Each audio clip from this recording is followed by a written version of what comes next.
A paz do Senhor, meu amado, bem-vindo de volta à nossa escola bíblica. Nós estamos tratando do livro de Isaías e já estamos passados da metade do livro. Então, pega a sua Bíblia, pega o seu caderno de estudos, ora ao Senhor, pede a Ele discernimento, entendimento, conhecimento, sabedoria, pede a Ele proteção para que nós possamos desvendar dos seus mistérios. Nós já vimos a primeira grande parte, que ia até o capítulo 35, e estamos nessa segunda parte que vai até o capítulo 39, falando da invasão de Senaqueribe, doença, e a visita de Merodach-Baladã.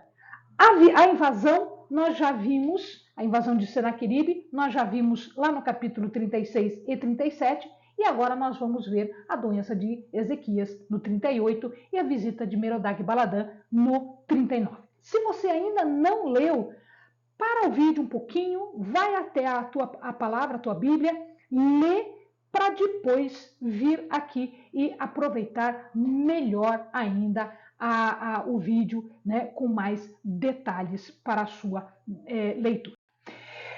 A doença de Ezequias, então, é contada no capítulo 38 e ela deve ter acontecido muito próxima da invasão à Síria. Esta história está contada depois da invasão à Síria. Alguns acham que a doença aconteceu antes. Seja antes ou seja depois, foi muito próximo àquela época. E, mais importante, era uma doença mortal, porque o profeta disse que era para dizer ao rei Ezequias, segundo Deus, que ele iria morrer, que era para colocar a sua casa em dia, porque ele iria morrer. Então, podia ser um inchaço, um tumor, um câncer, nós não sabemos o que era, porque não há nenhuma informação que possa nos dar uma ideia do que fosse esta doença. Era, com certeza, para a morte. Ezequias, então, uma vez ouvindo a palavra de Deus, sabendo que ele foi avisado que ele iria morrer, ele acaba buscando Deus como seu refúgio, seu único refúgio. E Ezequias, na oração, ele rompe em choro, ele tem uma parte bastante amarga, triste, né? Porque ele vê que tudo que ele fez, a fidelidade dele é colocada para Deus como uma razão pela qual Deus deveria olhar de novo a sua causa.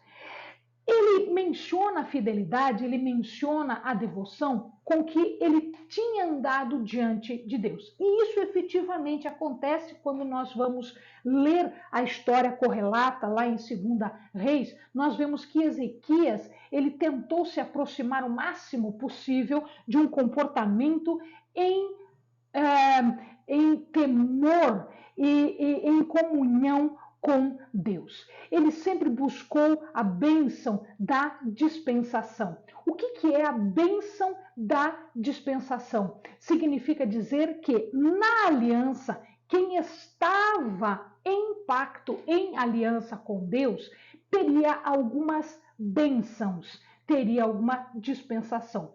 E a vida longa e o favor de Deus era uma destas, eram causas da dispensação, ou seja, eram resultados dessa dispensação. Então, ele diz que ele sempre andou com o Senhor e, portanto, ele estava pedindo para usufruir dessa dispensação.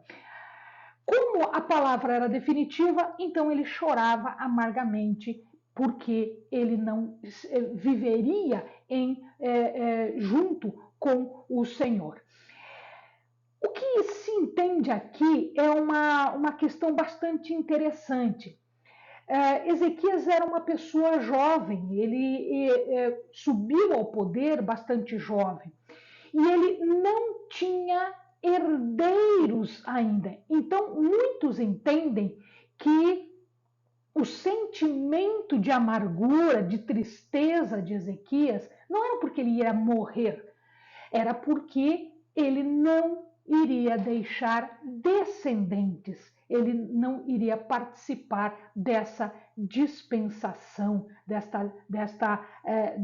desse resultado da aliança com Deus. Então, ele busca Deus como o único refúgio que lhe restava. Ele não tinha mais nada para fazer, ele não tinha como fazer diferente a não ser pedir a Deus.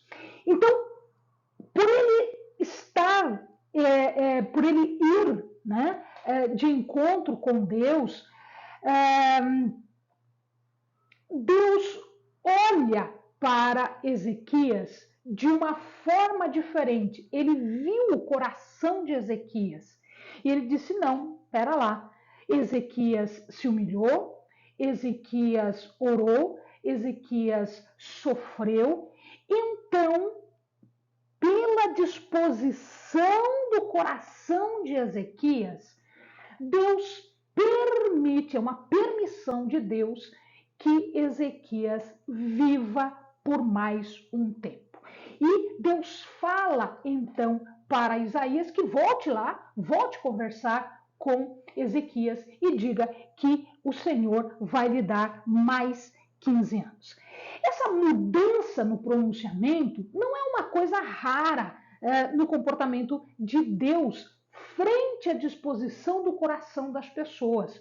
Lembrem-se, quando Jonas foi levado para Nínive, para pregar em Nínive, ele dizia que se eles não mudassem, eles iriam ser destruídos. E o povo mudou e Deus não destruiu Nínive naquela época. Aliás, nem aqui ainda. Nínive ainda existia. Nínive só vai ser destruída mais para frente. Tá? Então, Deus agora fala a Isaías e disse: não, vai lá, vai ter com Ezequias, porque eu vi o coração dele, eu vi a disposição do coração, eu vi a humilhação, né, no comportamento de Ezequias, eu vi a amargura no choro dele, eu vou mudar e vou dar um sinal. Qual era o sinal? O sinal é que a sombra do relógio iria voltar, iria retroceder 10 graus.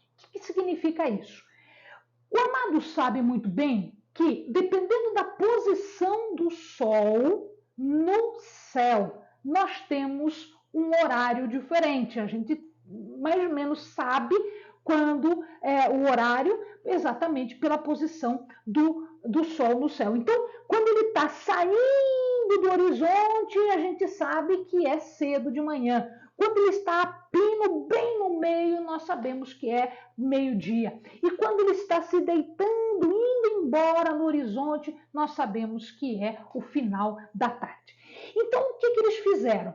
Eles fizeram um relógio que era o relógio de sol. O relógio de sol podia ser desse jeito aqui, um relógio, né, tipo um prato, com as marcações das horas aqui e um eixozinho. À medida em que o sol ia andando no céu, haveria sombra marcando a hora.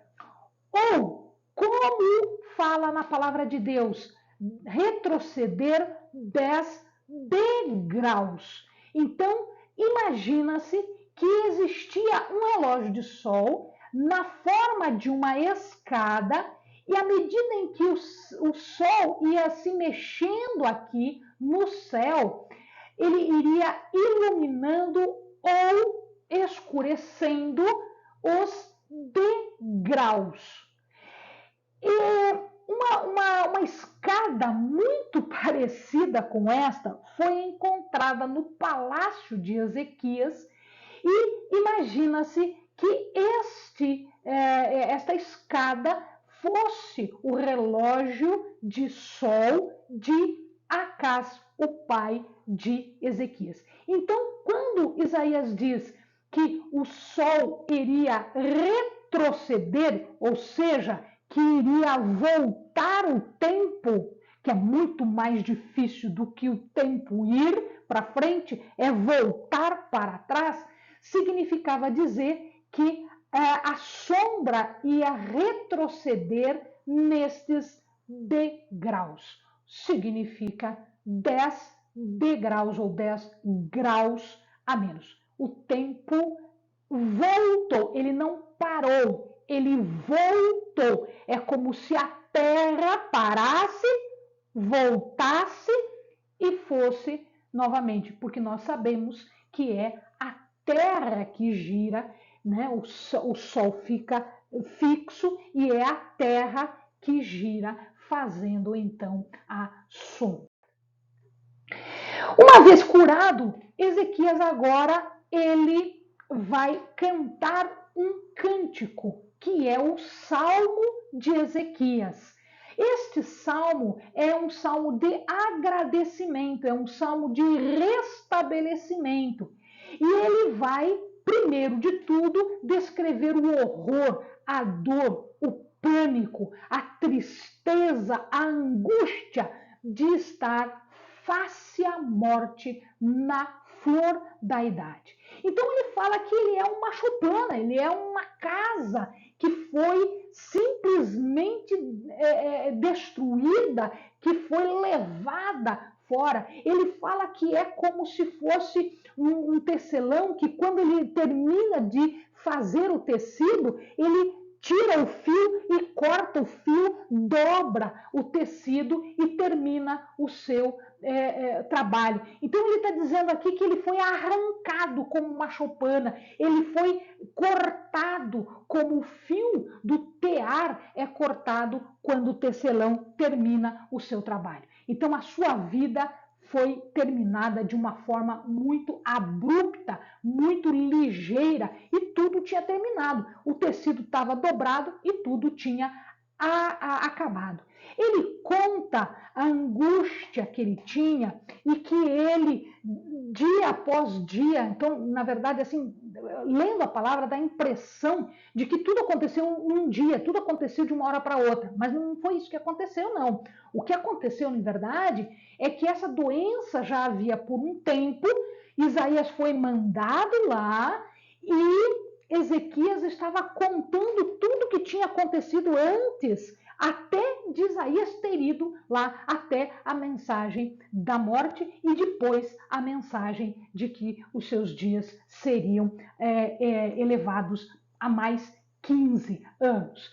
Ele diz que ele iria perder a comunhão com Deus, ele iria perder a comunhão com os homens, e ele sentia que Deus estava com essa doença, ele estava sentindo uma dor tão forte, tão firme, tão profunda, como se um leão tivesse mascando, quebrando os seus ossos, cada um dos seus ossos, né? Como o leão faz com a sua presa. Então ele conta, em primeiro lugar, tudo que é de ruim, ele conta o que ele sentia, ele conta o que era estar com essa doença, o que era saber que ele iria morrer. Em seguida, ele conta que ele pede para Deus que Deus responda. Aqui ele usa uma figura que é muito conhecida, era conhecida naquela época e é conhecida por nós, a do fiador. O que é o fiador? O fiador é aquela pessoa que fala por outra. Então, se alguém está em dívida, se alguém está com dificuldade, existe um remidor, existe um fiador. Então, Ezequias estava dizendo que Deus estava sendo chamado como fiador dele, que ele respondesse pelas dívidas do rei, né? E ele não tinha como fazer diferente a não ser levantar os olhos para o alto para obter um alívio desta amargura, desta tristeza, desta intranquilidade. E dizer que ele não tinha mais ninguém para contar, ele só esperava no Senhor. E ele dá um testemunho disso. Deus salva o rei, não pelo rei, não por qualquer mérito que o rei tivesse. Muito pelo contrário, ele salva o rei por si mesmo, por amor de si mesmo, para que o seu nome fosse glorificado. Imagina todo mundo saber que o rei foi salvo de uma doença fatal, de uma doença mortal, e mais, e que a prova de que ele seria salvo, que ele viveria mais 15 anos, era que o sol retrocederia, ou seja, a sombra retrocederia. Isto era poderosíssimo. Isto era poderosíssimo.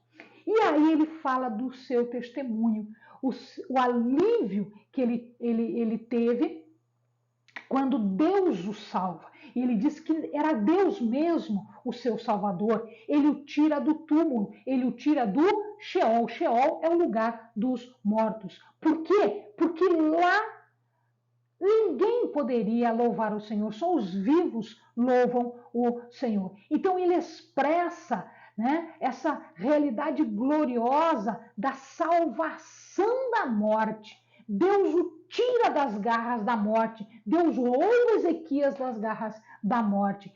E isso ele não vai deixar de louvar, porque a morte não louva ninguém, os mortos não louvam ninguém, mas Ezequias ia louvar ao Senhor. Isso significa mais uma coisa, porque o salário do pecado é a morte. Como ele foi liberto da morte, significa dizer que Deus havia perdoado os pecados de Ezequias. Muito bem, uma vez que ele foi salvo, uma vez que ele canta isto tudo, nós passamos para o capítulo 39, onde há um resumo, né? Lá em 2 Reis é um pouquinho mais amplo, mas aqui é um resumo da visita de Merodach-Baladã. Merodach-Baladã era o chefe de uma casa chamada Casa de Iaquim. Era uma tribo caldeia que vivia numa região pantanosa próximo ao Golfo Pérsico. Tiglat-Pileser já tinha dominado os caldeus e a Babilônia, e os dois, ambos, pagavam tributo para a Assíria. No tempo de Sargão, ele acaba se revoltando, ele se alia a dois outros reis, principalmente ao rei de Elão, e ele acaba marchando contra a Babilônia e acaba conquistando a Babilônia. Então ele conquista a Babilônia e fica na Babilônia até mais ou menos 710 a.C. Sargão não consegue tirar Merodach-Baladã da Babilônia. Então, como ele não quer lutar para lá, ele vai para um outro lugar. Para que outro lugar ele vai? Ele vai para o Ocidente, para Canaã, para a Palestina, e vai lá tentar dominar as terras que estão mais fora desse circuito aqui da Babilônia, ou seja, ele vai conquistar a Síria, ele vai, a Israel, Judá, Filístia, Amon, Moab, ou seja, ele vai para o lado de Judá. Né? E, ao final, ele volta para a sua batalha contra os caldeus. E ele conquista os caldeus em 709. Então, imagina-se que tenha sido nesse meio tempo entre Merodach-Baladã conquistar a Babilônia e depois perder a guerra que acontece esta história. Então, quando Senaqueribe assume o poder, o nome de Merodach-Baladã aparece novamente. Veja que Senaqueribe é filho de Sargão. Senaqueribe vai vencer Merodach-Baladã e vai tomar a Babilônia. E Merodach some da história. Ele desaparece. Alguns dizem que este Merodach não é o mesmo Merodach da época anterior de Tiglat-Pileser, de Sargão. Alguns dizem que é o seu filho, que às vezes, a gente já sabe na história, às vezes tem o mesmo nome de um seu antecessor. De qualquer maneira, né, quando ele, junto dos elamitas e dos arameus, quando ele captura o trono da Babilônia, ele fica no reinado e ele manda um grupo de mensageiros para falar com Ezequias para fazer uma aliança. Então, essa embaixada chega mais ou menos 15 anos antes da morte, ou seja, muito próximo do momento em que Ezequias tinha sido salvo. Na verdade, a desculpa foi essa. A desculpa foi de parabenizar Ezequias pela sua recuperação, pela sua saúde, né?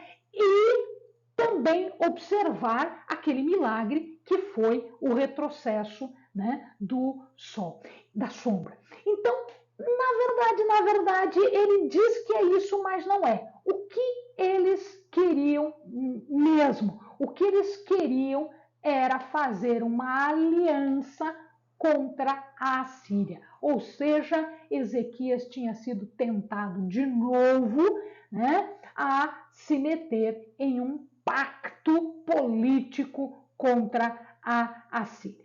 Alguns dizem que essa embaixada chega muito próximo à invasão assíria. Na sequência da história, aqui, ela está depois, mas isso não significa nada, porque como nós já vimos, às vezes Isaías relocava, né? Não existe uma ordem cronológica no livro de Isaías. Então, logo após a sua recuperação, ele recebe a embaixada, vem carta, vem presente, vem de tudo, né? E o que ele faz? Ele se sente tentado, ele sentiu-se honrado, porque ele sentiu-se um rei importante que pode fazer um pacto com um outro reino e se livrar da Assíria. Ele, portanto, sentiu simpatia pela proposta. Ele tinha acabado de ser liberto do cerco, ele tinha acabado de ser liberto da doença e ele cai novamente e ele mostra tudo que ele tem. Ele se orgulha, ele se jacta de tudo que ele possui, de todo o seu reino. Ele sentia orgulho das suas aquisições e um desejo profundo de fazer uma aliança com Merodach Baladã. Este comportamento não fica desapercebido pelo profeta. Deus manda Isaías de falar com o rei. O que aconteceu aqui? Quem estava aqui? O que você fez? O que você falou? O rei se esquece de tudo que tinha acontecido e ele fala que mostrou tudo, que deixou tudo aberto, que deixou tudo às claras para a Babilônia. Então, do mesmo jeito que tinha acontecido com Acaz, né? Porque Acaz colocou uma confiança na Síria e ele foi perseguido pela Síria. Agora, Ezequias estava pondo confiança em Merodach Baladã, na Babilônia, ele teria um retorno muito ruim em relação a isso, né? Ou seja, um julgamento semelhante a de Acaz vai cair sobre Ezequias. A posição de Ezequias a explicação, é o ponto que explica a conquista de Judá, especificamente de Jerusalém, pela Babilônia. Os estudiosos dizem que foi este o ponto. Então, como ele viu tudo, ele vai levar tudo. A palavra de Isaías, que Deus mandou, né, ela é dada a Ezequias, dizendo que ele pessoalmente vai ser poupado, mas os seus descendentes não terão a mesma sorte. Eles serão aprisionados, eles sofrerão o exílio e a destruição. Então, esta profecia está ligada a este acontecimento. A recepção que Ezequias deu, o desvio do caminho dele, que foi um desvio do caminho dele, foi o que ocasionou a dominação de Jerusalém pela Babilônia. Ezequias fala então que a palavra de Deus é boa. É boa em que sentido? No sentido de que ele está se submetendo à decisão de Deus. Ele assume o seu erro, ele entende que errou, ele precisa reconhecer a palavra de Deus como válida, porque Deus é soberano nisso. Mas ela também é válida pelo quê? Porque enquanto isso ele não sofreria, haveria paz com Deus, haveria essa aceitação da vontade de Deus, o reconhecimento da disposição de Deus em poupá-lo para que ele continuasse e que gerasse seus descendentes, para que mais tarde, então, esse local fosse dominado pela Babilônia. Então, toda essa disposição, toda essa submissão à vontade de Deus era indispensável para se entender essa postura espiritual de Ezequias nesse momento. Ele se submeteu à vontade soberana de Deus, reconhecendo o seu erro. Amém, amados? Bons estudos.